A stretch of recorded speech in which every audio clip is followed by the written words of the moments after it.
God. Hello. My name is Tariq Bokhari, and I'm a Republican from Charlotte. It's like a self-help group. This is what that's like. Hello, my name's Tariq Bokhari, and I'm from the great state of Mecklenburg. Tonight I want to talk to you about one simple word, the word pursuit. A word we often overlook or say quickly and don't think that much about, pursuit. So I grew up myself in a very small town in Virginia. And I'll start by telling you the feeling of growing up in really immense poverty is hard to describe to someone who hasn't done that before. A couple examples just to kind of help frame your mind. When I was growing up, like being in line in the grocery store, when your mom's paying with food stamps, and then you see somebody in your class over there that sees it, and then the next day, oh man, brutal. But it's hard to describe how you feel during that stuff. When someone says, hey, you've been wanting to hang out with and become friends with, all right, you want to have a, hang out, go over to your house or whatever, and you know the electricity's out because you had to pay the rent. It's a weird feeling. Or when you're in line, and I'm gonna tell you, the free lunch line in middle school, they stood us all up in this special line. We had to get there 30 minutes early, and they give us a special colored coupon. But then it's not like the morning was the most embarrassing part. Then when you go, oh wait, mine's green and everyone else is yellow. It's just, the stigma of it all is very difficult. It's challenging. That's why I say it's hard to explain. So I decided that life was not for me. I decided I was gonna go and make something of myself and never ever live like that again when I got older. And the beauty of that, I lived in the United States of America. Yeah. The one place on the face of the history of the earth where that is teed up for success. And all you need is a little grit, determination, and readiness to go. So what I do, I worked 4 jobs, put myself through college. First in my direct family to do that. I climbed the ladder, several Fortune 500 companies to become an executive. I created a business from scratch and exited. I knew what it felt like to sign the front of a check. Something that not everyone in this country fully grasps. Perseverance. That was it. The chip on my shoulder that I wanted to do something, and the country I lived in, all was the formula it took for me to write my story to the level in which I wanted to get to. I developed principles through that time that helped me understand. Many people, like my grandfather also, World War II vet, helped me develop and refine those principles and the understanding of it. Pursuit was at the core of all those things. The pursuit of happiness, the pursuit of opportunity. So where are we today in our country? You might look at the jobs report. It's not quite as terrible as we all thought it would be. It's just moderately terrible. I mean, we're opened up. We're back opened up for business, and people aren't going back to work. It's a perfect example on the difference between Republican and Democrat policies. We win every single day when we deploy our principles into policies that they care about, that they understand. Republicans ask me all the time, why not give up? Why not leave Charlotte? We all left Charlotte a long time ago. It's a terrible place. It's controlled by Democrats. Why would you stay there and keep fighting? The answer is really simple. 1, I love my city. I love Charlotte so much. So good. But 2, I love my country more. The top 20 cities in America are the front lines of an ideological war that's happening right now. This is a laboratory where they are experimenting with policies. And if you haven't hung out in Charlotte in a while, let me give you 3 quick examples of some things that have been going on there. You've all heard of defund the police, yeah? Right now in Charlotte, there is one of my colleagues that is legitimately bringing forth the idea to disarm the police, right? With the words, use your words to disarm situations. That makes sense.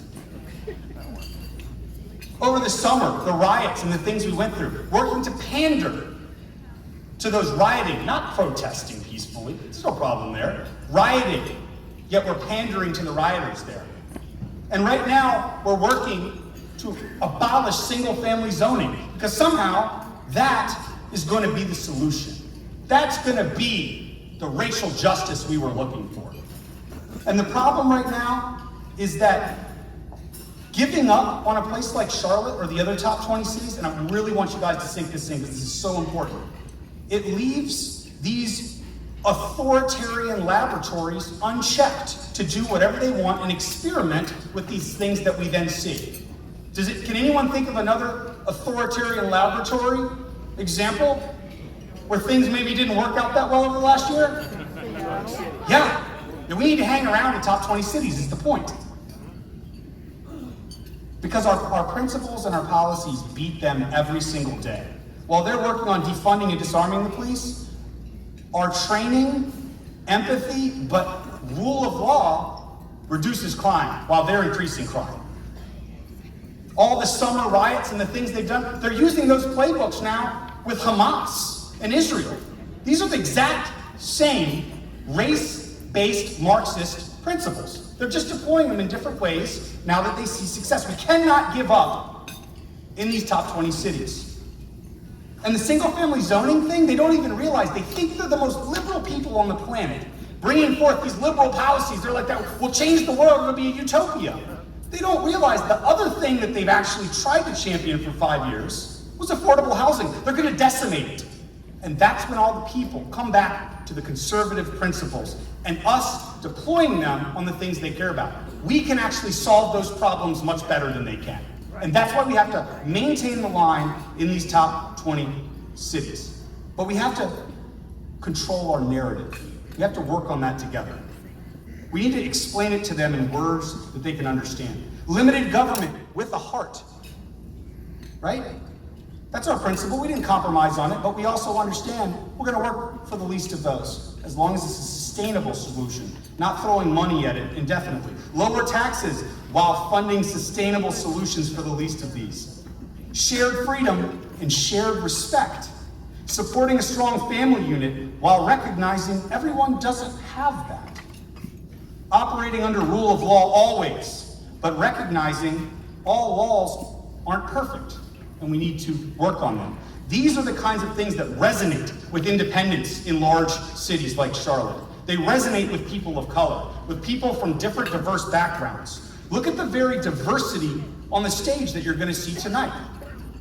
We own this space if we would just step forward and claim it. What Michael Watley and the entire NCGOP has done in the last couple of years is nothing short of astounding statewide. And the next frontier for us is figuring out how we transition that to fight on the front lines of this battle. If you want to talk about that tonight with some fellow Mecklenburg great staters in the big city shows, go over to the Mech GOP hospitality suite. They told me I had to do this plug. Holiday Inn, Suite 224. Yeah, baby. Are we gonna, Madison, are we gonna play a Call of Duty over there? We're playing. We're gonna play Call of Duty there too if you wanna watch. Okay.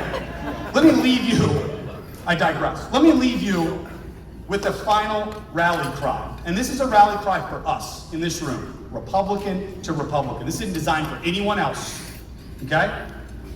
It's 3 words that were said in 1519 by Cortez. My wife's like, going back into history again, don't do it, Dark. These 3 words reverberated in history. Burn the ships. How many of you heard that before? Burn the ships. Oh, it's so good. It's my favorite 3 words in all of humanity. 600 men dropped out on those ships with Cortez. Conquer the Aztecs. I don't know the exact count, more than 600. Those words meant there's no turning back. It's a leadership tactic, right? This is a room of leaders. We go back into 100 counties, and that leadership then permeates through the rest of the year. It's a lesson in leadership that there is no off-ramp for us.